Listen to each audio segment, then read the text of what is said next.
Obrigado, pastor Bruno, pela oportunidade tão imensa em poder participar com vocês numa tacada só de 2 cultos.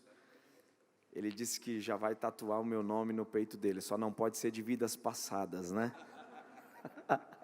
Já nos conhecemos, a impressão é que nos conhecemos há algum tempo. E é bom porque esse sentimento é reflexo do amor de Deus que nos faz estarmos unidos e reunidos em sua presença. Tivemos uma manhã tão poderosa, tão significante. Quem esteve aqui pela manhã, deu um sinal? O povo está avivado mesmo, não é? Quem esteve aqui pela manhã foi realmente marcado por Deus. Eu saí daqui impactado por uma galera tão pujante, determinante, adorando a Deus. E agora, você que veio hoje, é o seu primeiro horário no culto, certamente será também tocado pela palavra do Senhor. Eu tenho algo de Deus para te entregar, e para tanto quero convidar-lhe para que você abra comigo a sua Bíblia, Evangelho de João, capítulo de número 2. Deus abençoe os amigos, pastor Lucas. O Lucas está aqui agora. Nós nos vimos, acredito que uns 5 anos atrás, e agora ele está com a sua família, nesta tão abençoada igreja, sendo recebido pelo pastor Bruno. Tive a oportunidade de conhecer o pastor Marcelo também, essa sumidade incrível. Deus continue abençoando. Pastor Roger, que é o nosso amigo, e minha esposa que nos acompanha nessa oportunidade. Capítulo 2, gente, versículo de número 1 de João, perdão. João, capítulo 2, versículo de número 1. Quem achou o texto, diga amém. Olha o que diz: e no 3º dia, houve um casamento em Caná da Galileia, e a mãe de Jesus estava lá. Repita isso comigo, diga aí, a mãe de Jesus, está fraco, diga forte, a mãe de Jesus estava lá. E também foram convidados Jesus e os seus discípulos para o casamento. E tendo acabado o vinho, a mãe de Jesus lhe disse: eles não têm vinho. Jesus lhe disse: mulher, que tenho eu contigo? Ainda não é chegada a minha hora. Sua mãe disse aos serviçais: tudo quanto ele vos disser, fazei-o. Estava ali postas 6 talhas. Quantas talhas? 6. De pedra do tipo usada pelos judeus para as purificações. E em cada uma cabia 2 ou 3 metretas. Jesus lhe disse: enchei de água as talhas, e eles as encheram até a borda. E ele lhes disse: tirai agora e levai ao mestre-sala. E eles o levaram. Quando o mestre-sala provou a água tornada em vinho, não sabendo de onde viera, mas os serviçais que haviam tirado a água o sabiam. O mestre-sala chamou o noivo e lhe disse: todo homem no princípio apresenta bom vinho, e quando os homens já têm bebido bem, então o que é pior? Mas tu guardastes o bom vinho até agora.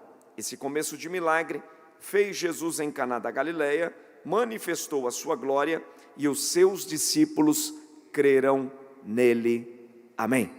Repita comigo, diga: transformando, está fraco, diga forte, transformando a essência e não a aparência. Diga de novo, transformando a essência e não a aparência. Quem pode, levante as 2 mãos bem alto, assim, bem bacana, assim, isso, para você sair na foto bonita, olha aí. Levanta bem alto as 2 mãos, diga comigo: Deus, eu estou à disposição para ouvir tudo o que preciso e não o que quero. Fala com a minha alma, porque a tua palavra edifica, exorta e consola. Se falares comigo, minha alma viverá. No nome de Jesus, amém. Existe uma polêmica muito grande em saber se esse foi ou não o primeiro milagre de Jesus. Eu não quero entrar no mérito desse contexto, mas vamos obedecer o que João nos escreve, dizendo que Jesus segue a linha de seu primeiro milagre, e esse milagre é uma exposição da graça, e não só tem a ver com um casamento. Esse milagre é a transformação de uma fase para outra, é a saída da lei e a chegada da graça. É exatamente isso o que João quer nos colocar no capítulo 2. É a transformação logo a ida da lei com a chegada da graça. E essa junção ela é de grande relevância, porque Jesus escolhe o lugar mais inusitado possível para começar esse milagre. Jesus poderia utilizar o templo em Jerusalém, porque era a capital de todo o evento judaico no mundo antigo. Jesus não faz isto em Jerusalém. Jesus podia fazer também em outras cidades, como Belém, também como Nazaré, mas Jesus não faz nestas localidades conhecidas e tão popular. Jesus vai para um lugar chamado Caná da Galileia, que para nós quer dizer lugar de agricultura. É um lugar pequeno, é uma cidade irrelevante diante do que era Jerusalém e do que está à volta de todo o contexto de Jerusalém. Jesus decide ir exatamente para uma pequena viela, um pequeno vilarejo. Quem já foi a Israel sabe que hoje Caná da Galileia, que é conhecido como uma pequena cidade, diante da monstruosidade que é Jerusalém, a Jerusalém velha, a Jerusalém antiga. O texto vai nos falar que Jesus escolhe um vilarejo. Alguns estudiosos dizem que esse vilarejo, nos dias de Jesus, era de aproximadamente 500 a 600 pessoas. Então imaginem vocês que não era um lugar tão afamado, tão aclamado. Tinham algumas cidades importantes perto. Nazaré, como outras cidades, Cafarnaum. Quem ia para Nazaré, quem passava a Cafarnaum, certamente já tinha ouvido falar de Caná da Galileia, não pelo fato de ter ido, mas pelo fato de saber que lá era um vilarejo de agricultores. E a pergunta que não quer calar é o seguinte: por que que Jesus decide ir a este pequeno vilarejo a fim de principiar um milagre que vai dar notoriedade por toda a sua história, e até os dias de hoje falamos sobre Caná da Galileia? É de grande relevância pensar nisso, porque a primeira lição que tiramos é que todos os lugares que Jesus passa, ainda que seja inóspito, hostil, pequeno, sem valor, nunca mais eles se tornarão o mesmo lugar. Nunca mais. Eu tenho aqui provas vivas, testemunho vivos de pessoas que você era um antes de Jesus passar e é outro depois que Jesus passou.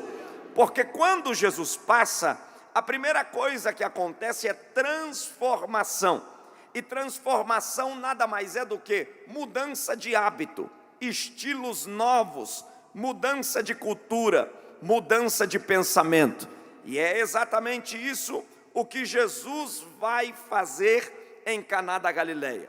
Mas o texto não está exatamente preso a Jesus, porque as bases que João nos dá uma base a partir de um critério judaico de como se funcionava um casamento nos dias de Jesus. Então percebam que o texto não está envolvendo só Jesus como peça principal desse contexto. Existem outras figuras aqui que João descreve, e vale a pena ressaltar a vocês. João fala do mestre-sala, que é aquele que prova o vinho, é chamado hoje o sommelier. João também fala da mãe de Jesus, que é uma peça fundamental aqui nesse texto.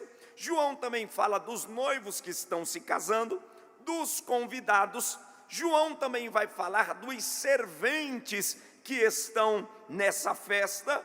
E entre tantos acontecimentos, quando a gente olha para o capítulo 2, parece que eu consigo ver uma tela pintada à mão daquilo que João quer descrever. Mas aí o texto diz o seguinte: no terceiro dia, é provável que este casamento comece na semana, e segundo a tradição judaica, O casamento dos dias de Jesus durava 7 dias, não durava um dia, como em alguns costumes ou no costume brasileiro. Dura-se 7 dias nos dias de Jesus. Começa no primeiro dia e vai até o 7º dia. Algumas celebrações em Israel são muito cortejadas. O nascimento de um filho é muito celebrado. O bar mitzvah ou mitzvah, que é a festa da maioridade, quando o adolescente cumpre os seus 12 anos para 13, nós aqui no Código Civil Brasileiro completamos a nossa maioridade aos 18. O judeu cumpre a sua maioridade, quando completa os 12 a 13 anos, ele já torna-se maior. Então é uma celebração também com toda a família, com o chefe de sinagoga, e aqueles que estão à volta vão celebrar. O funeral também é um lugar onde as pessoas celebram, cantam salmos, enfim, tantos acontecimentos. Alguns momentos na vida são celebrados de forma categórica e fidedigna aqui no judaísmo. E o casamento é exatamente celebrado nos dias de Jesus, 7 dias. E pelo contexto que a gente estuda no capítulo de número 2, esse pequeno vilarejo vai se tornar um lugar lotado de pessoas, tanto dos que estão na cidade, quanto os que estão fora, porque todos estão indo para este casamento a fim de celebrar. E eles estão celebrando durante uma semana com os noivos, a fim de que aquela nova aliança, aquela nova atitude, traga um novo prisma para esta família. Então, era-se de comum acordo que todos fossem a esta celebração. Me parece que algumas coisas nós adotamos do judaísmo, principalmente o ajuntamento. As festas judaicas, nelas existem muito ajuntamento. E outra coisa muito importante também é a comida e também a bebida. Toda celebração, ela é regada de muita comida e de muita bebida. Os crentes também, nós os cristãos, aderimos a esse costume. Me parece que crente tem 2 alegrias. A primeira é dar glória e a segunda é comer. Porque boca foi feita para comer, então a gente come mesmo. Come de manhã, come de tarde, come de noite, come no congresso, come na oração, come na vigília. A gente vai comendo, e faz velório, come também. Crente não tem hora, a gente come, que é uma benção. Toda festa que vai fazer para crente, logo se pergunta, quem é crente? Então tem que aumentar, porque essa galera aí come muito. Parece que a gente herdou isso do judaísmo, porque a religião judaica em si, ela também é de muita celebração e de muita comida, regada a muito vinho. Aí o texto vai nos falar que Jesus vai para esta festa. E é mais importante pensar em vocês, aqui no capítulo de número 2, que João, quando está descrevendo sobre este casamento, João coloca algumas bases que deixam-nos a pensar, porque se Jesus é aquele que vai transformar em uma reunião de casamento a água em vinho, a pergunta que não quer calar é o seguinte: por que João descreve que Maria estava lá? Olha só, eu vou ler de novo para que você perceba o texto. No 3º dia, houve um casamento em Caná da Galileia, e olha o texto, olha o que João diz: e a mãe de Jesus estava lá. Todos vocês são leitores desse texto, conhecedores da Bíblia, e eu quero que vocês pensem comigo e repitam aqui para que nós reflitamos melhor. Diga comigo, diga: a mãe de Jesus. Está fraco, diga: a mãe de Jesus estava lá.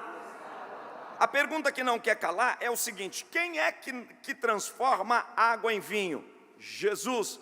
Quem é que vai tirar o casamento da bancarrota? Jesus. Quem é que vai ser celebrado depois de manifestar a graça de ter transformado e não ter deixado esse casamento ir para Berlinda? Jesus. A pergunta que não quer calar é o seguinte: por que João descreve? Porque se eu fosse João, eu teria escrito: e no 3º dia houve um casamento em Caná da Galileia, e Jesus estava lá. Mas não é isso que ele coloca. Ele coloca: e a mãe de Jesus estava lá. Em primeiro lugar, você precisa entender que quando Jesus está indo para este casamento, ele ainda não tinha realizado nenhum milagre. Ou seja, quem está com ele, que também já era alguns dos seus discípulos, recrutado pela sua própria palavra, a seu próprio convite, nenhum desses aqui conhecia Jesus como aquele que fazia milagre. Eles estão seguindo Jesus por causa de sua palavra. E vale dizer a vocês que em Israel, Jesus é um mestre, por isso que é chamado de Rabi. Entre outros também, que arguiam a lei, que respondiam à lei, Jesus estava entre os doutores, aquelas cabeças pensantes. Jesus ia para as portas da cidade, também conversar e filosofar com os homens daquela época. É por isso que ele era chamado de mestre, de Rabi. Mas, no entanto, nenhum desses que estão acompanhando Jesus, inclusive Maria, não tinham visto ainda Jesus manifestar nenhum milagre do tipo cura de um cego, libertação de um paralítico, ressurreição de um morto. Tudo isso estava em sua identidade, e a identidade de Jesus está explícita no livro de Isaías, no capítulo 61. O Espírito do Senhor Jeová está sobre mim, e me ungiu para pregar aos cativos, trazer o ano aceitável e abrir visão aos cegos. Quando Isaías fala que a identidade de Jesus era abrir visão aos cegos, Isaías não está falando apenas da visão física, Isaías está falando da visão espiritual, porque era exatamente o conhecimento da graça sob a lei, porque todos os que estavam ali estavam presos aos rudimentos da lei, não se tocava, não se andava, não se fazia, porque a lei os regimentava, era a lei. Jesus quebra muitos paradigmas, e a palavra de Jesus era confrontadora. Jesus chega diante de Pedro, que é um grande pescador, que conhece tudo sobre o mar, e diz: lança a tua rede, deixa para o lado, vem e segue-me. E Pedro ficou tão extasiado com o poder de sua palavra, que abandona tudo, abandona o barco, a pescaria, e vai segui-lo. Jesus também convida Mateus, que é um cobrador de impostos, é conhecido como ladrão. Jesus disse: deixa a coletoria e segue-me. Jesus chamou a outros, e eles abandonaram os seus afazeres, e Jesus disse: ide de dois em dois, anunciando o evangelho. Só que até então, eles não tinham visto Jesus manifestar nenhum sinal, nada no fato de um chamado apostólico, ou um sinal como este, de cura e de libertação. Até então, na cabeça de todos ali, os que andavam com Jesus o conhecia como mestre, mas ainda não sabia que ele detinha autoridade para transformar e nem para operar milagre, porque só a palavra de Jesus, só a palavra de sua boca já era o suficientemente transformadora. Por que Pedro seguiu Jesus? Porque viu o cego ver? Não. Por que Pedro seguiu Jesus? Porque viu o paralítico andar? Não, eles seguiram a Jesus por causa da sua palavra, por causa da sua palavra. E essa noite, por isso que estamos aqui. Seria muito medíocre da nossa parte virmos ao culto para ver um paralítico andar. Seria muito medíocre da nossa parte virmos ao culto só para ver um cego enxergar. Estamos aqui porque as palavras de Jesus fervem o nosso coração, ferve a nossa alma. Diga para quem está do seu lado, se você puder, diga: não ande com Jesus por causa dos milagres que Ele pode fazer, mas porque as suas palavras conduz à vida eterna. Oh, glória a Deus! Aquele que ouve as minhas palavras, já dizia Jesus, não aqueles que veem os meus milagres, porque tem gente que vê milagre e nunca vai se converter, mas quem ouve a palavra e guarda, recebe transformação. Bendito é o nome do Senhor. Portanto, nenhum dos discípulos aqui ainda conhecia este lado de seu milagre. Então deixa eu dizer para vocês aqui, que na cultura judaica, dentro desta casa, num casamento que está acontecendo em Caná da Galileia, que é conhecido como Cafar Caná, o nome em hebraico, o texto vai nos falar que todos estão aguardando Maria. Por que todos estão aguardando Maria nessa festa? Porque, segundo a tradição, Maria é a parente mais próxima dos noivos. Segundo a história, Maria é aquela que está ligada à família. Ela está tão próxima que ela leva também alguns que são convidados da festa a partir da autoridade e do elo familiar que ela tem. Por sua vez, a ausência de Maria talvez fosse representada por Jesus, mas não à altura. Se Maria tivesse faltado nessa festa, possivelmente os que estavam festejando, principalmente os anfitriãos, se sentiriam muito chateados pelo fato da desconsideração de Maria em não ter ido a essa festa. Então, por isso que a presença de Maria aqui não tinha como se dar nenhuma desculpa, era indispensável. Maria nessa festa é indispensável, porque ela não só é uma família, ela também conhece a situação socioeconômica, ela conhece os bastidores da casa. É possível que na preparação da festa, ela esteve também, ela estava passo a passo acompanhando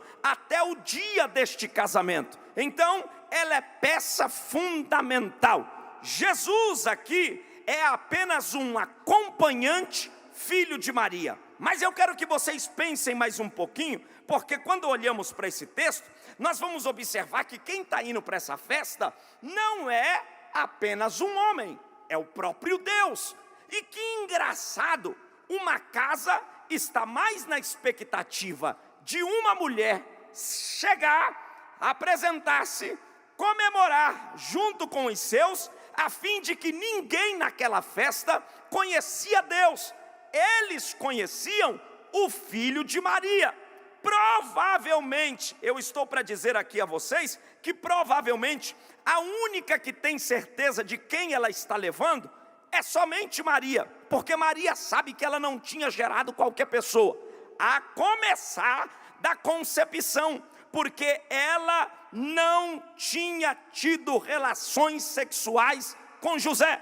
Ela, do fruto do Espírito, deu à luz, e o anjo apareceu a ela e disse a ela que ela geraria o Filho de Deus, que ela seria mãe daquele que seria chamado Salvador do mundo. É por isso que a Bíblia diz: e Maria conferia no seu coração todas as promessas de Deus. Ela sabe que ela tem um filho, mas ao mesmo tempo que ela tem um filho, ela sabe que ela está submetida a uma vontade maior, e que o filho já não é filho, e que agora ela é mais serva do que mãe.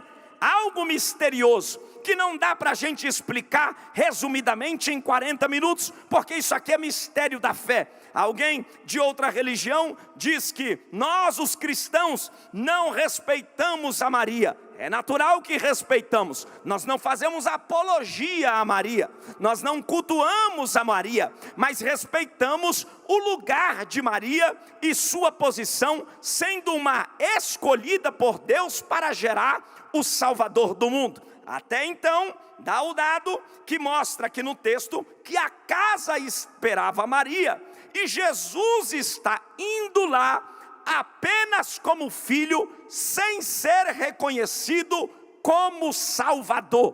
Preste muita atenção aqui, e eu quero que vocês pensem, a partir do plano da divindade, o próprio Deus indo para a festa, sendo menos reconhecido do que uma mulher que está sendo aguardada e ovacionada pela sua própria família. Jesus não briga com ela.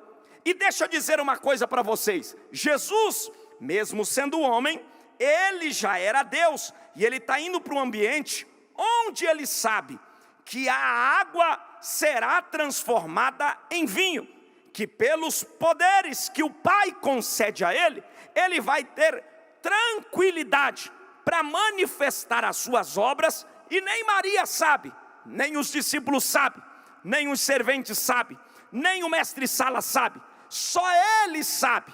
E ele não passa isso para ninguém, ele carrega consigo. E aí a gente vai aprender uma das maiores lições. Qual é a primeira lição que a gente aprende com Jesus, indo para essa festa sem ser notado? Por quê? Porque ele está indo para uma festa na qual todos estão de olho em Maria, e aquele que vai fazer milagre está sendo acompanhado apenas como filho dela.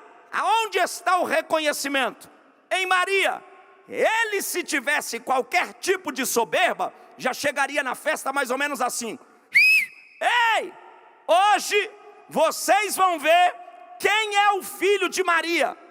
Hoje eu vou provar para vocês o que eu posso fazer, mesmo sendo filho de Maria. Mas ele não chega dizendo assim, ele deixa Maria receber as devidas honrarias, ele comemora com a família, ele participa e confraterniza na festa, e nada disso interrompe o processo da manifestação da sua presença e daquilo que ele vai fazer. Por que, pastor? Olhe para o texto que você vai aprender. Porque Deus já havia estabelecido um tempo na agenda dele, no tempo chamado, não Cronos, mas Kairos, para ele manifestar quem de fato ele era. Aí você vai aprender aqui agora. O que, pastor? Quem foi designado para ser?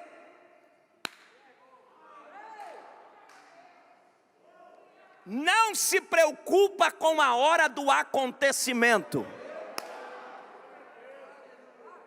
Olha para quem está do teu lado e diga: você foi designado para ser em Deus o que de fato você precisa ser. Diga para ele, diga, está correndo atrás de reconhecimento, por quê? Diga, espera o tempo.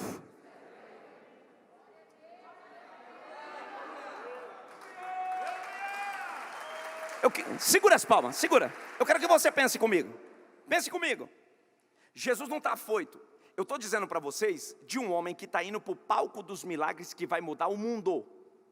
Oi, alô, olha para cá. Eu não estou dizendo para você que ele vai fazer um milagrinho de esquerda e nem de direita. Eu não estou dizendo para você que ele vai fazer um negocinho mequetrefe e vai ficar por ali. Eu estou dizendo para você que o que ele vai causar nessa festa vai fazer a gente falar 2000 anos depois, exatamente hoje aqui. Eu estou falando para vocês de um Deus. Eu quero que você pense comigo, coloca a cabeça, porque tem gente que lê a Bíblia como se fosse ler no gibi. Tem que ler pensando. Eu não estou falando para você de um homem que está indo lá promover um pequeno movimento e ficar por isso mesmo. Eu estou falando para vocês que é Deus quem está indo para a festa, e ninguém na festa se ligou que Deus está lá. Está todo mundo de olho em Maria. Até porque eles conheciam Jesus como um bom mestre, mas não conheciam Jesus como um salvador. Só que Jesus não está preocupado, nem suando, que nem eu estou aqui, que nem cuscuz na panela, para tentar provar para as pessoas que ele era Deus. Porque ele já estava na agenda do Pai, e na agenda do Pai já tem um cronograma estabelecido. Porque quem não põe a melancia na cabeça? Pegou? Quem não precisa aparecer. Quem não precisa vender o peixe. Quem não precisa sair na calçada da fama. Quem aprende a esperar o tempo. E é possível que eu estou pregando para alguém aqui que está afobado, tentando mostrar, tentando aparecer. E o Senhor está dizendo, você você tem, eu estabeleci você sente que é o seu tempo, você sente que é a sua hora, você precisa aprender a esperar. Jesus não está preocupado, ele está na agenda de Deus. Eu queria que você olhasse para quem está do teu lado e dissesse para ele, diga para ela, diga, toda a promessa que causa reconhecimento está na agenda de Deus. Diga, então não se apresse para o que tem que acontecer, porque o que tem que chegar, vai chegar na hora chamada Kairos. Eu já falei de manhã e vou falar de noite aqui. Quando o tempo de Deus estabelecido, porque o Kairos, nós estamos em outro relógio. Qual é o nosso relógio? O nosso relógio aqui é Cronos. Agora é 7h07. O Cronos daqui a pouco está dizendo para mim, acaba o culto que o povo precisa ir para casa jantar. Amanhã tem faculdade, amanhã tem trabalho, tem trânsito, o pau quebra em São Paulo, as pessoas precisam correr, corre, paga conta, resolve problema, a vida corre, é o Cronos. Só que o Kairos não pensa assim, vai dar meia-noite, é dia 25. O Kairos simplesmente atravessa o Cronos e diz, cheguei.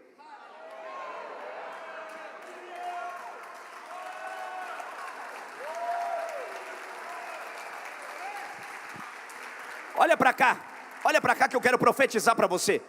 Eu estou chamando gente aqui para profetizar. Eu queria que você entendesse que se você tem a promessa de Deus e ela está estabelecida para a sua vida, não importa onde você está, quem você é, onde você nasceu, se o seu olho é azul, se o seu olho é castanho, se o seu cabelo é enrolado, se sua pele é escura ou é clara, o que eu vim dizer para você é que o tempo de Deus vai atravessar o tempo da terra, a vontade de Deus vai atravessar a vontade da terra, a chamada de Deus, o propósito de Deus vai atravessar o que tiver que atravessar. Mas pastor, estão fazendo macumba para mim. Problema de quem está fazendo. Estão rodando a baiana contra mim. Problema de quem está rodando. Vai rodar tanto que vai cair, porque quem foi chamado vai ficar de pé.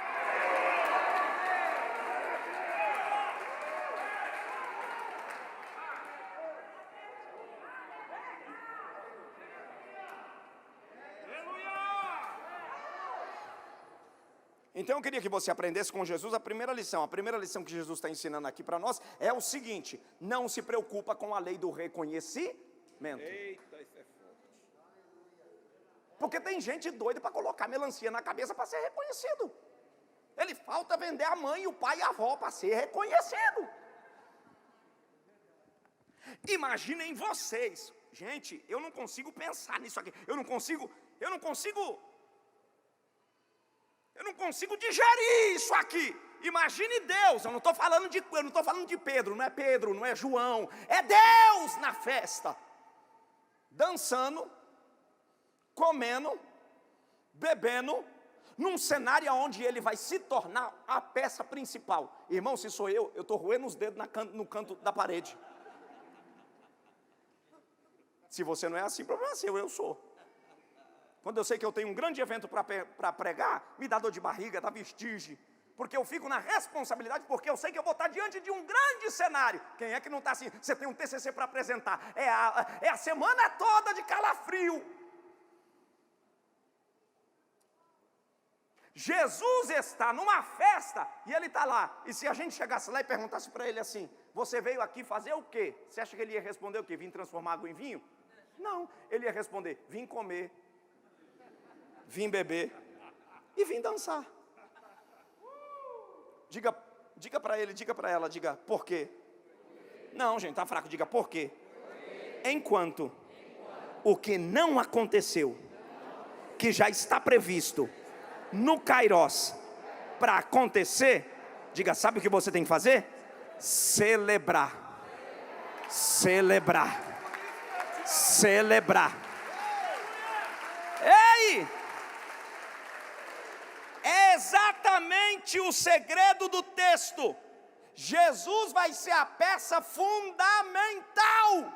É Ele quem vai transformar água em vinho. E a gente não vê Ele falando com Maria, a gente não vê Ele agoniado, a gente não vê Ele no canto da parede. Ele possivelmente está comendo, bebendo e deixando a vida rolar. Tem gente aqui, o problema da gente, a doença desse século é a ansiedade. Está pregando. A doença desse século é a ansiedade. As pessoas vivem em detrimento do que ainda não aconteceu. Uns engordam demais, outros emagrecem demais, outros perdem o sono, ficam doentes. As doenças psiquiátricas, psicossomáticas. Às vezes a gente vê alguém até bonito de aparência, mas está podre na alma. Em detrimento da depressão, em detrimento das crises psicológicas. O mal desse tempo é mal psicossomático. E eu vejo o salmista olhando para o espelho e dizendo: ó alma, por que estás abatida dentro de mim? Espera em Deus, porque ainda o louvarei.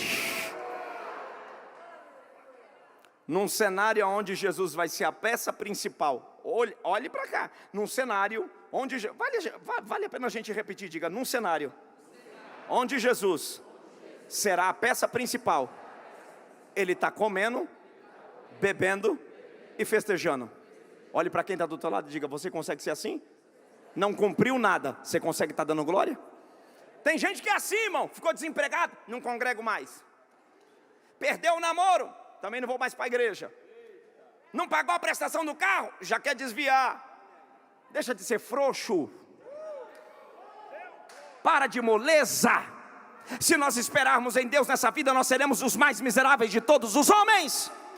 Você não pode se alegrar em Deus na expectativa apenas daquilo que pode supostamente acontecer, porque a raiva do diabo é exatamente isso. Está tudo quebrado, a porta está fechada, ninguém está com você, mas você está. Ainda que a figueira não floresça, ainda que o produto da oliveira minta, ainda que ninguém me viu, ainda que a porta de emprego não abriu, ainda que eu não casei, ainda que eu não comprei, ainda que eu não vendi, eu vou adorar, eu vou adorar, eu vou adorar. Ei, nós não adoramos a Deus apenas de mesa cheia. Nós não adoramos a Deus quando temos carro de ponta. Nós não adoramos a Deus apenas quando moramos num bairro bom. Nós não adoramos a Deus quando todo mundo nos aplaude. Nós adoramos a Deus no vale, na escassez. Quando a porta está fechada, você olha e diz: eu sei em quem confio, eu sei quem me chamou.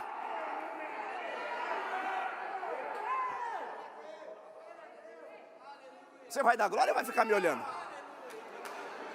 Oh, glória!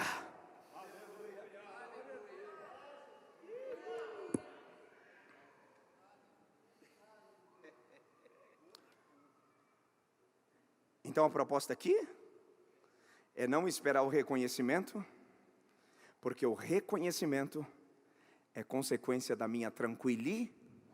Eu não estou falando para você virar preguiçoso, eu estou dizendo para você descansar.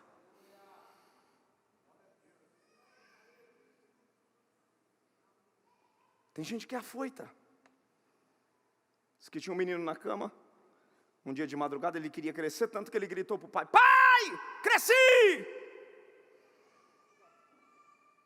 Aí o pai chamou a esposa e disse: o menino está gritando, o que aconteceu? Vamos lá. Levantou, acendeu a luz, tudo escuro, foi no quarto. Quando ligou a luz, não era que o menino tinha crescido, ele estava atravessado na cama.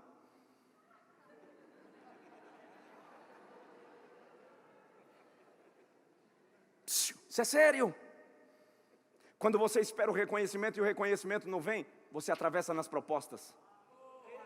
Namora errado, casa errado, vende errado, congrega errado, compra errado, negocia errado, relaciona errado. Aí depois a gente vem pôr a culpa em Deus, no pastor, no profeta, no diabo. E Deus está dizendo: a culpa é sua. Você não aprendeu a esperar. Mas Maria aqui, ela tem uma peça fundamental, porque eu fiquei pensando comigo o seguinte: por que João fala que Maria estava lá? Porque quem vai transformar a água é Jesus, quem vai fazer o cenário mudar é Jesus. Aí João teima em dizer: Maria estava lá. Porque a gente tem que aprender aqui, Maria não é Deus, mas ela dá uma lição para nós, e a gente tem que aprender com ela.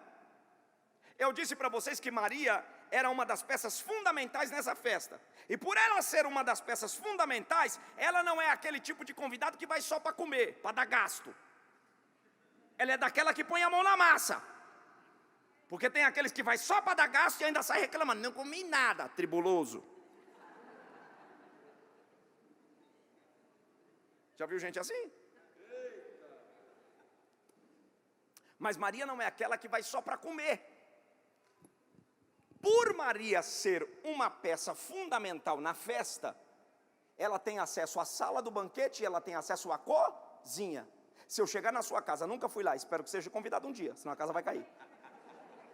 Olhe para cá, se eu chegar na sua casa um dia, eu não vou entrar pela cozinha, a não ser que tenha só uma porta lá. Mas é natural que eu vou me sentar na sala, porque é o lugar de receber as visitas. Eu não vou chegar lá abrindo um fogão. Eu não vou chegar lá abrindo geladeira, porque eu não tenho essa intimidade, eu não compartilho dessa intimidade. Mas passando 1 mês, 2 meses, 3 meses de amizade, aí já não vou ficar esperando, eu já vou acessar para querer pegar alguma coisa, eu quero comer. Mas à primeira vista, eu estou assentado, aguardando ser recepcionado. Então imaginem vocês que numa festa como essa, Maria é aquela que não tem acesso só à sala. Maria sabe o quanto de vinho tem. Maria sabe quantos convidados tem. Maria sabe o que foi comprado. Maria conhece a situação socioeconômica dos noivos, dos pais dos noivos. Ela sabe quem é fofoqueiro ali na festa, quem não é, quem gosta, quem não gosta, quem foi para bisoiar. Ela sabe de tudo. Maria conhece a estrutura da casa.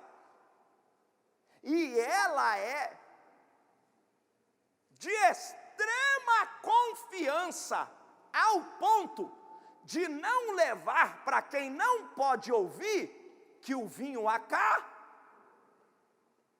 Diga para quem está do seu lado, diga: coloque alguém na sua intimidade que não exponha a sua vergonha a público. Por isso que Maria está lá. Eita! Olha aí, ó. O problema é que a gente coloca pessoas erradas na nossa intimidade, ele vê e sai vazando, e a culpa é dele? Não, é sua que não olhou. Por que Maria está lá? Porque Maria é aquela que conhece o bom e o ruim, mas não expõe. Tem gente que tem uma facilidade de colocar a vida dele no Facebook, eu não entendo. Tem gente que tem uma facilidade de expor casamento, situação ministerial, em público. Esse tipo de gente não é confiável. E se ele expõe a vida dos outros, deixa eu te dizer uma coisa, vai expor a sua também. Por que Maria está lá, gente? Vamos pensar no texto, vamos ler a Bíblia pensando. Maria está lá porque ela é o freio da festa. Eu li algo que fiquei chocado. A tradição dizia, Lucas, que numa festa como essa, as pessoas que iam para a festa, elas ficavam 7 dias na casa do anfitrião. E para ficar na casa do anfitrião, esse anfitrião, ele deve ter espírito de hospitalidade. Porque você aguentar uma festa 7 dias, barulho na cabeça, pô, criança correndo, gente. Tem que ter muito Deus. É 7 dias de gente bebendo, comendo, gritando dentro da sua casa. Eu não sei se eu tenho esse espírito. E eu devo dizer para vocês que espírito de hospitalidade é um dom. Hospitalidade é dom. E deixa eu dizer uma coisa, hospitalidade não está em rico e também não está em pobre, está em quem Deus acha graça. Eu já fui na casa de gente que pinga ouro, mas o cara é hostil. E já fui em favela, que é um ovo para dividir para 4, mas tu tem vontade de morar lá, de tão hospitaleiro que é o lugar.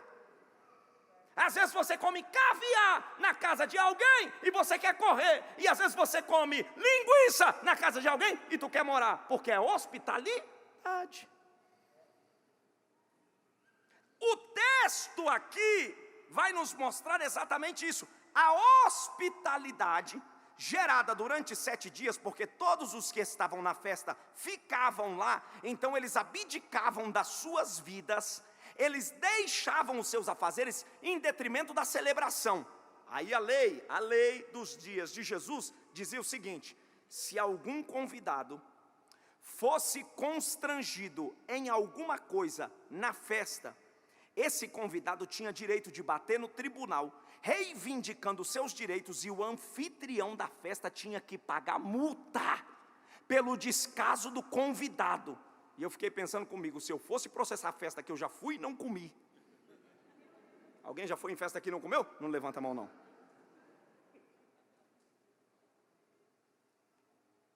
e falta de vinho, olhe para cá, eu estou falando para vocês aqui na cultura de Israel, falta de vinho, numa celebração como essa, nada mais, nada menos do que falta de respeito com os convidados. E você sabe que em toda festa vai gente para celebrar e vai gente para ver o que vai dar. Vai gente que gosta e vai gente para bisoiar. Vai gente que celebra e vai gente que vai torcer para dar errado. É natural. E numa festa como esta, preste muita atenção, numa festa como essa, a notícia da falta de vinho não podia vazar para quem não podia ouvir. Porque se ouvissem que o vinho acabou, além de quebrar a imagem da família, sujava a reputação na cidade. Eu estou pregando aqui para muita gente que colocou pessoas, e a pior coisa é quando você coloca alguém. Eu não sei se você já teve essa insatisfação, mas vira e mexe a vida nos dá essas surpresas de colocar alguém na nossa vida que você acha ser bênção, e depois você pensar, o que eu fiz me relacionando com esse indivíduo? O que eu fiz? E hoje o Senhor está dizendo para alguém, eu vou limpar o seu caminho. Oh, glória a Deus. Mas o texto aqui é muito claro, o texto é muito implícito em nos mostrar que Maria está como freio na festa para não deixar a má notícia vazar para quem não podia ouvir. Ouça o que Deus está falando para você. Deus está dizendo para você, estou colocando pessoas no seu caminho que serão suportes espirituais, que não vão expor a sua necessidade, mas vão te ajudar no dia da sua adversidade. Oh glória, oh glória, oh glória, oh glória. Eu estou sentindo Deus aqui. Você está sentindo Deus aqui? Eu estou sentindo Deus. Oh glória, se você puder, diga para quem está do teu lado, diga, Deus está colocando gente que vai ser freio no seu caminho. Oh glória, diga para quem está do teu lado, diga, chega de andar com gente que quer te expor. Ei, Deus está dizendo para você, chega de andar com gente que quer sujar a tua moral, com gente que não gosta de você, mas gosta das suas coisas. Já viu gente do tipo assim? Ele não gosta de você, ele gosta do seu carro. Ele não gosta de você, ele gosta das suas roupas. Ele não gosta de você, ele gosta do dinheiro que você empresta. Ele não gosta de você, ele gosta dos seus conselhos. Mas Deus está dizendo, eu estou levantando pessoas desinteressadas, não na casa que você tem, não no carro que você tem, mas na pessoa que você é, na humanidade que você tem. Deus está dizendo, eu estou te dando não interesseiros, eu estou te dando amigos. Vou pregar com autoridade, porque Deus está dizendo, e essa pandemia revelou quem é quem, essa crise revelou quem é quem, essa crise revelou quem é crente, quem não é, revelou quem é verdadeiro, quem não é, quem é fofoqueiro, quem fala a verdade. Deus está dizendo, estou levantando gente de verdade, para mostrar quem é quem.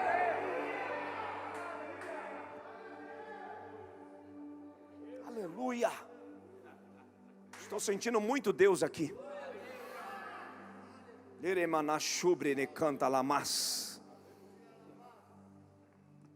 Repita comigo, diga Maria. Está fraco, diga forte, diga Maria está lá. Então a gente tem que aprender com Maria. Eu disse para vocês que Deus vai colocar gente no nosso caminho como Maria, mas nós também podemos ser Maria.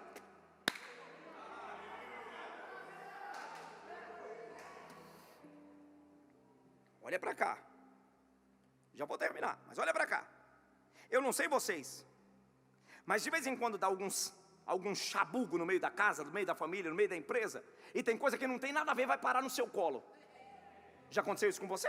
Aí você fica pensando, mas eu não tenho nada a ver com peixe, por que a bomba veio cair no meu colo?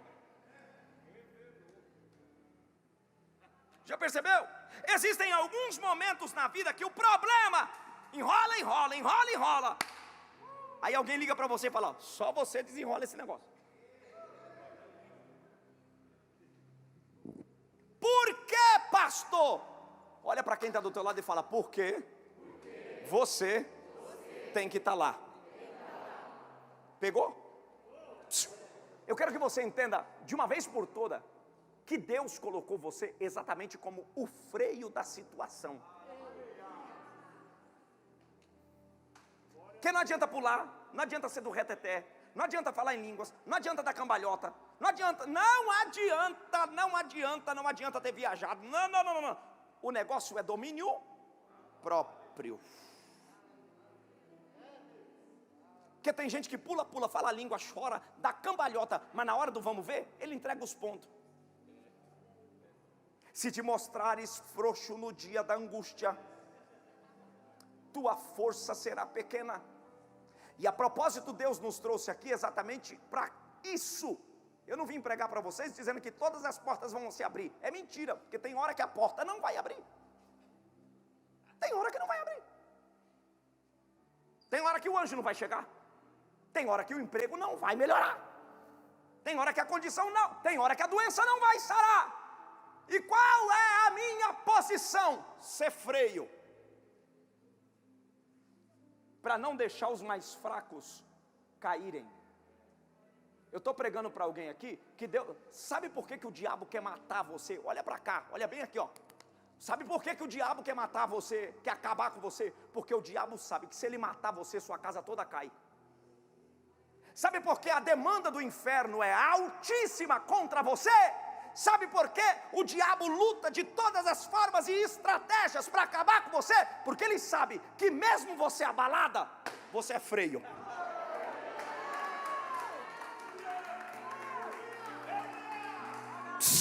Diabo não tem medo de quem usa Louis Vuitton.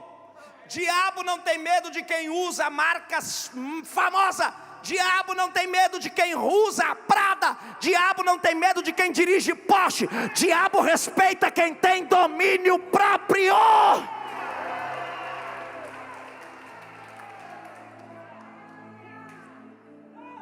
Queria que você segurasse, ou na mão se você está aí na reclusão social, pelo menos segura no braço aí, pega na roupa, diga: domina essa situação. Olha para ele e fala: segura a tua onda. Requelemanachobia, alabaracamassé. Estou sentindo muito Deus aqui. Vocês estão comigo nessa palavra? Eu estou sentindo muita virtude. Deus está dizendo para alguém: o diabo já jurou que vai acabar, vai quebrar, vai fazer, mas eu vim no nome de Jesus para te dizer que enquanto você estiver nessa situação, essa casa não cai, essa porta não fecha. Deus está dizendo para você: eu te coloquei como coluna, te coloquei como coluna naquela empresa, naquela família.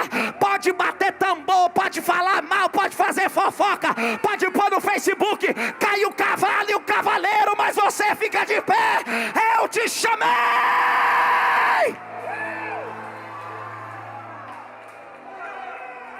Vem comigo, vem no glória, vem. Você tem glória para dar? Abre a boca. Abre a boca, abre a boca. Vamos fazer esse culto virar um culto de fogo. Eu quero só os pentecostais aqui revestidos de poder. O diabo não vai te parar. A guerra não vai te parar. Deus te chama agora.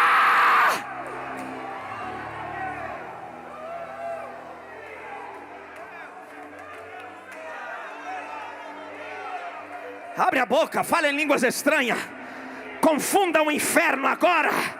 Seja alguém que Deus colocou na brecha. Ninguém vai calar tua boca. Ninguém vai te parar. Fofoca não vai te parar. Doença não vai te parar. Mentira não vai te parar. Nada vai te parar.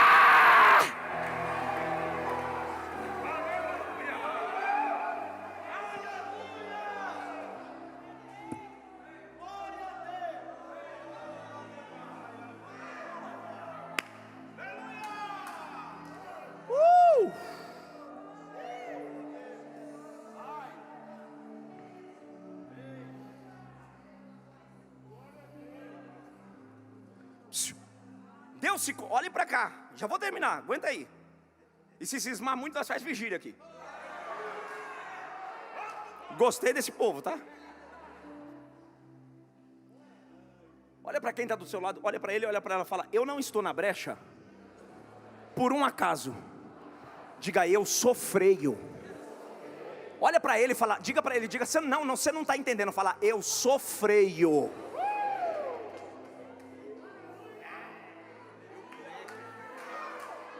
O mal está vindo, pode matar quem quiser. Quando chega em você, ó, aqui não.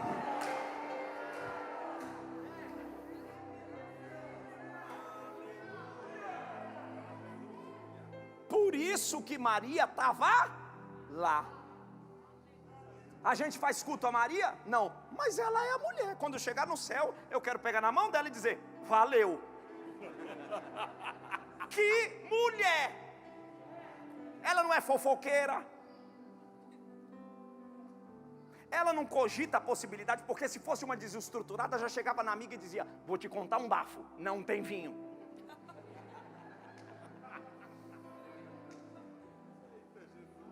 Psh, olha pra cá, e tem homem também que faz isso. Tem, eu conheço um monte. O pau vai quebrar pro lado dos homens aqui também hoje.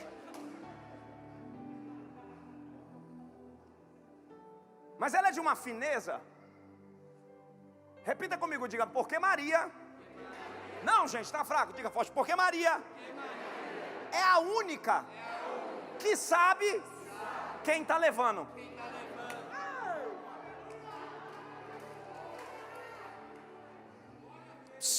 Na cabeça de todo mundo, dos anfitriãos, até dos discípulos, Maria está levando na cabeça dela e na alma dela, ela está levando Deus. Pegou?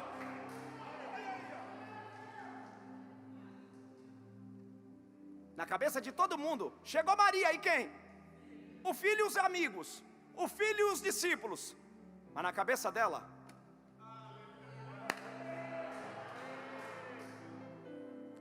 vou provar para vocês. O ramo, ouça isso. O ramo da profissão do pai de Jesus era o quê? Era o que? Jesus era filho de José, não era vinhateiro? Não era agricultor? Era carpinteiro. Então, nós partimos do pressuposto que Jesus não entendia de vinho. Você não vai ver na Bíblia Jesus mexendo com vinho. O texto não diz isso. Aliás, na festa já tem um cara específico que cuida disso, é o sommelier, o nome dele é o mestre Sala. É o cara que cuida, é o cara que arranja. Quando faltou o vinho, a quem Maria tinha que se reportar? Ao cara. Quem é que respondia por essa parte na festa? O mestre Sala. Ela tinha que, mas ele só era repositor. E para aquele momento, repor não resolvia, porque só se repõe quando tem. Ali precisava de um provedor.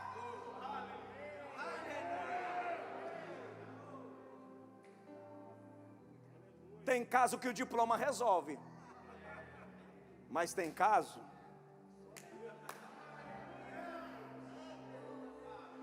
Olha para quem está do teu lado aí, pergunta para ele, diga: você está precisando de um provedor ou de um repositor?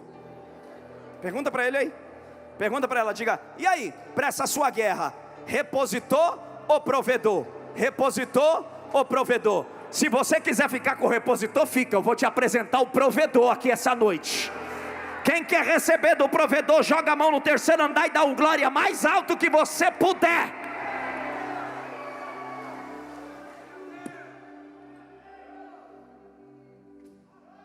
Repositor, provedor, provedor.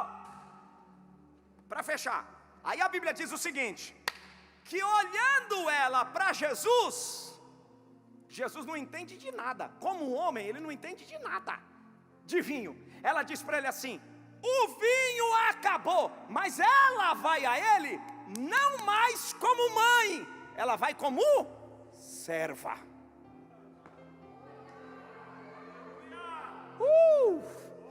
Quando ela vai como serva, ele não trata ela mais como mãe, ele trata ela como filha.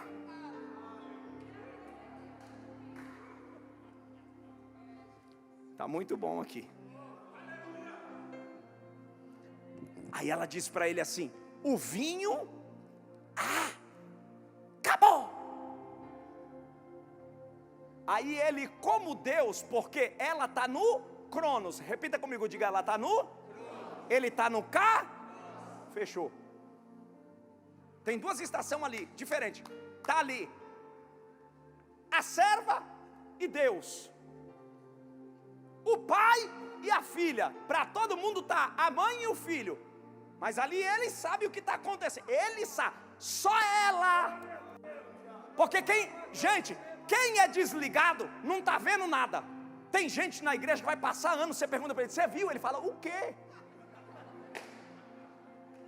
O pregador pode suar, o cantor pode cantar, o pau pode quebrar, ele não vê nada. Mas tem gente que só no olhar de Jesus ele já saca.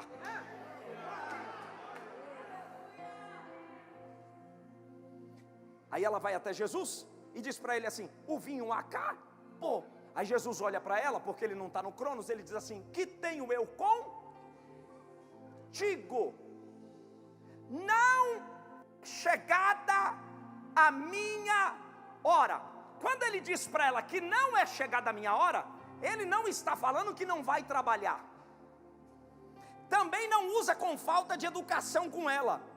Porque quando ele fala para ela, não é chegada a minha hora, ele está falando a partir do ponto do kairos. Ele estava dizendo o seguinte para ela: você está vendo o problema? Eu já estou vendo.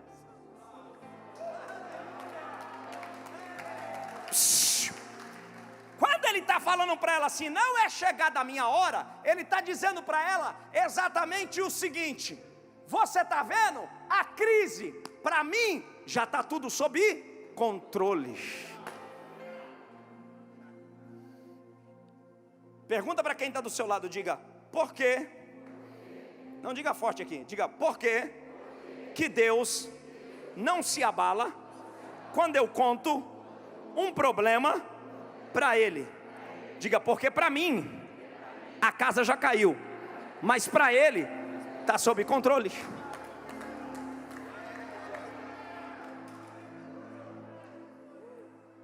Eu disse para vocês de manhã, vou repetir de novo. Jesus chegou até a casa de Marta e Maria. Ela disse assim: se tu tivesse aqui, Jesus olhando para ela dizendo: tribulosa, tu não entendeu nada.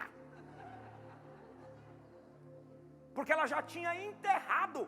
E ela estava dizendo: se tu tivesse chegado antes. E Jesus dizendo: se você soubesse que para mim não é problema, eu vou mandar você mesma, tribulosa, remover a pedra.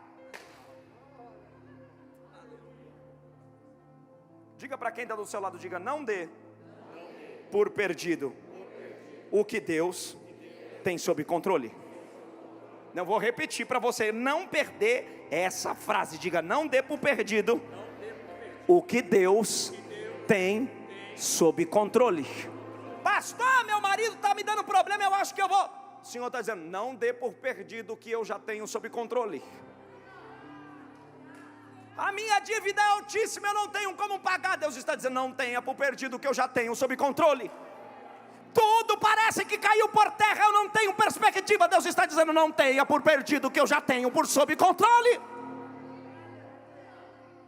Isso é tão fato. Gostei de você. Qual é o seu nome? Rodrigo.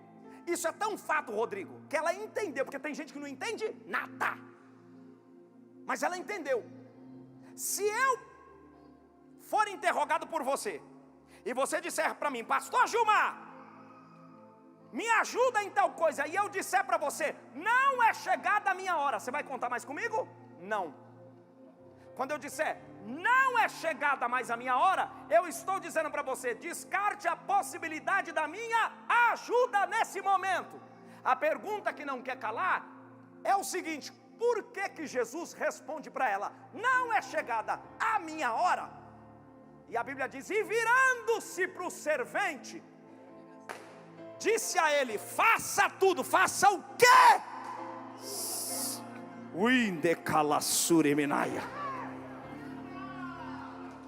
Segura só um pouquinho. Segura, um pouquinho.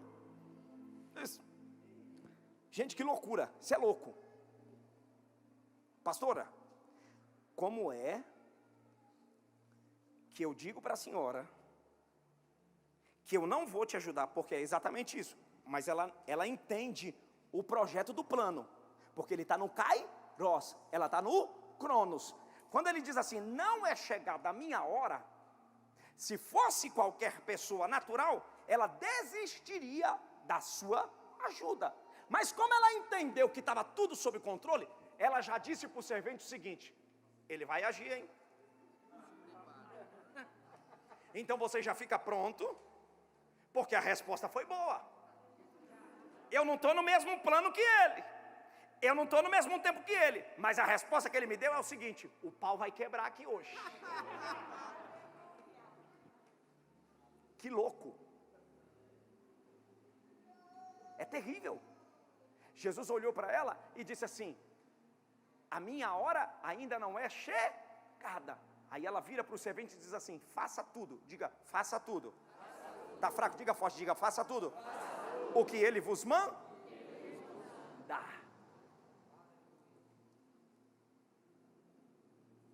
Os caras são serventes e eles estão dentro de uma cultura judaica. Aí Jesus não explica nada. Aliás, Jesus nunca tinha mexido com vinho, ele não explica nada, ele só chega para o servente e diz assim para os carinha, encha as talhas. Repita comigo, diga encha. Não, gente, está fraco, diga encha as talhas. Você sabe para que servia a talha cheia? Alguém sabe me dizer aqui? Talha cheia ficava na porta da entrada. Na entrada da porta. Para quê? Era um cerimonial para lavar mãos e os... Por que estava vazia as talhas? Porque quem tinha já entrado, já tinha, e a água tinha esvaziado. Quando Jesus falou para aqueles caras, encha as talhas, os caras conhecem a crise. A crise é o que? Falta de vinho. Quando Jesus falou, encha as talhas, na cabeça dos caras, pastor, deve ter dado uma pane, porque eles são judeus, e eles sabem que encher talha era sinônimo de quê? Chegar mais gente. Eles pensaram, que cara louco, como é que dá vinho para gente que ainda nem veio, se quem está lá dentro não tem nem para beber? Por que Jesus manda a gente fazer uns negócios esquisitos quando a gente não entende nada?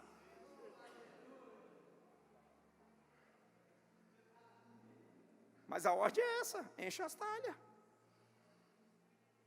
Olha para quem está do teu lado e fala, para de questionar. Obedece a ordem. Enche as talhas. Olha para quem está do teu lado e fala, está complicado. Diga, você não está entendendo nada, mas enche as talhas.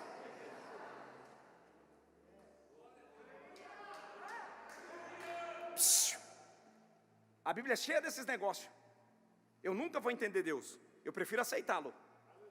Nunca vou entender. A Bíblia diz, e foi Josafá para uma peleja. Para uma fale alto. E foi Josafá para uma peleja. Aí Deus disse para Josafá, nessa peleja, olha que Deus louco, nessa peleja não tereis que pelejar, parai, estai quieto. Aí Deus disse assim, que está vindo um exército, Israel não tem uma arma, não tem uma, não tem escudo, não tem lança, não tem espada.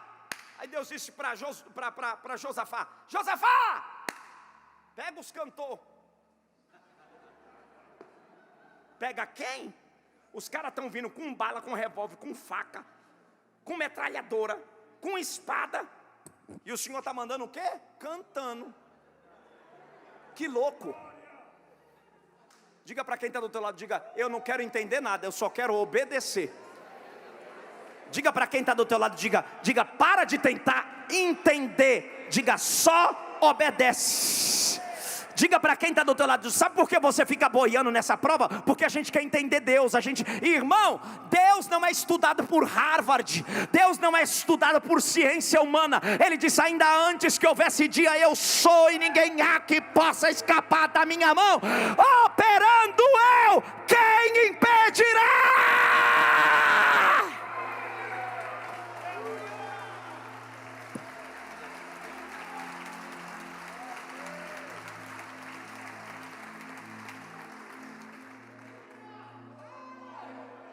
Se eu fosse você, eu dava glória a Deus. Olha para quem está do teu lado aí, diga, ou você dá glória a Deus ou vai queimar sua geladeira, diga aí.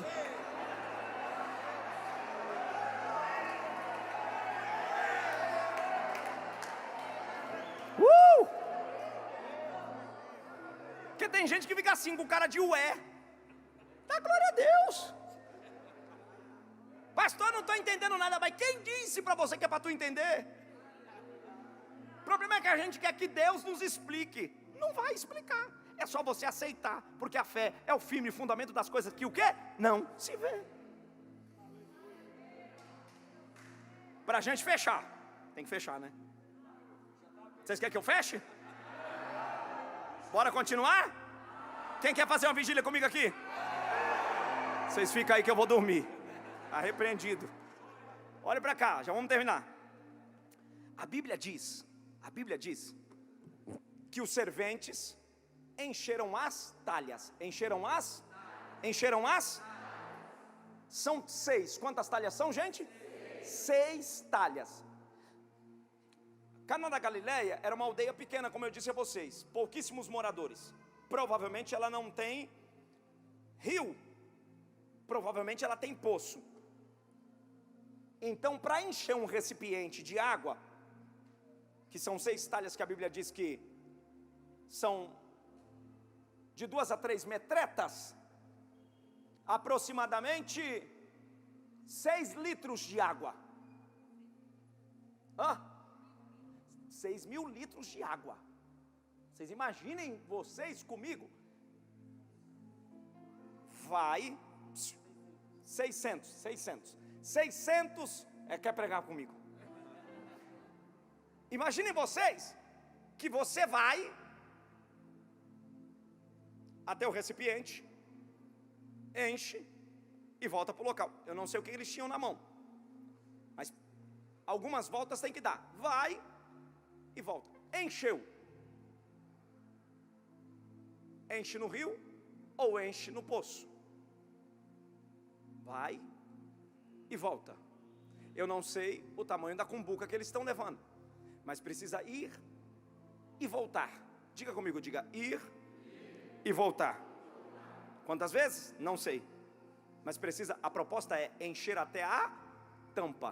Encher tudo, porque crente só presta cheio. Crente só presta? Então tem que ir e voltar. Nesse processo de ir e vir, alguém acha que ir só uma vez completou o ciclo. A pergunta que não quer calar não é quantas vezes você foi. A pergunta que não quer calar é: encheu? Porque tem gente que está dizendo assim: mas eu já cantei. A pergunta não é se tu cantou, a pergunta é: encheu? Mas eu já orei. A pergunta não é se você já orou, a pergunta é: encheu? Mas eu já criei. A pergunta não é se você creu, a pergunta é: encheu? E o que é encher? É entrar na plenitude, entrar na totalidade. Porque tem gente, olha para cá, tem gente que vem para cá e não enche. Alô, isso aqui não é missa, isso é culto. Isso aqui não é novena, isso aqui é adoração. Isso aqui não é reza, não é monólogo, isso aqui é diálogo. Isso aqui não é para fora, isso aqui é para dentro. E Deus está dizendo para você: eu preciso de você na sua totalidade. Deus não quer só seu braço, Deus não quer só sua mão, Deus não quer só seu pé. O Senhor está dizendo: eu preciso de você completo para mim, cheio. Diga: ele vai e ele volta. Ele vai e ele volta. Provavelmente aquelas talhas eram transparentes, ou quem estava levando estava vendo a água dentro da talha. E vocês sabem que a água, ela não tem cor. É natural que todo vinho da antiguidade, ao ser transformado, ou ao ser vinho, ele tinha uma cor da uva. Ele tinha uma cor tinto, ele era tinto, escuro. Se aquele moço estivesse ligado na transformação que supostamente na nossa cabeça uma transformação de água para vinho, mudaria a cor. Só que aquela transformação não era em cor, era em essência. Porque a Bíblia diz que ele está levando a água, entrega a Jesus, e a Bíblia diz, e achava, olha o texto, achava estar levando água, e Jesus já sabe o que está na mão do cara. Jesus não pergunta para ele, a Bíblia diz que quando ele dá na mão, Jesus diz assim, leva para o mestre Sala. Mas Jesus não conta o que ele está levando, porque o que está levando, achava estar levando água. Porque tem gente querendo mudar a aparência, e Deus está dizendo, o que eu quero mudar é a essência. A pergunta que não quer calar é o seguinte: você viu a hora que virou? Você viu a hora que virou? Você viu a hora que virou? Você viu a hora que transformou de água para vinho? Alguém vê? Mas a Bíblia diz que quando o mestre Sala faz assim,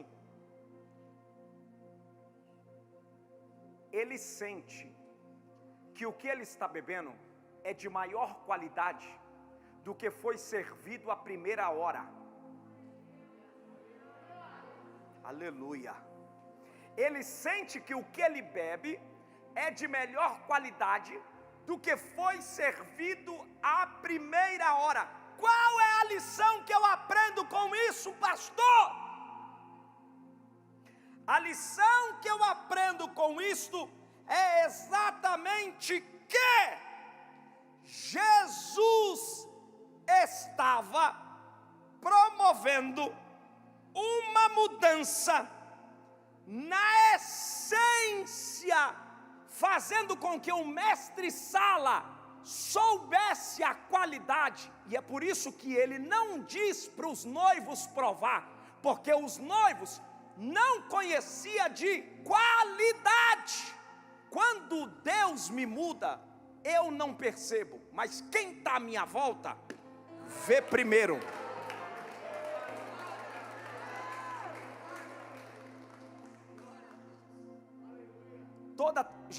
Toda transformação,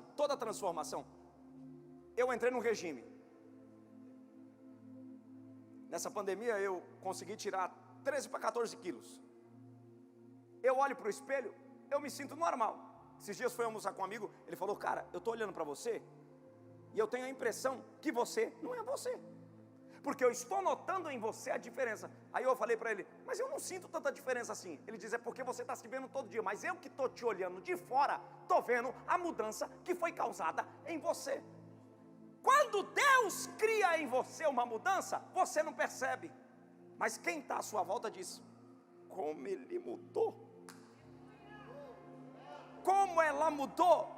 Deus está dizendo, eu estou causando em você uma transformação na sua essência, que você não está nem percebendo, mas quem está do seu lado está sentindo a diferença.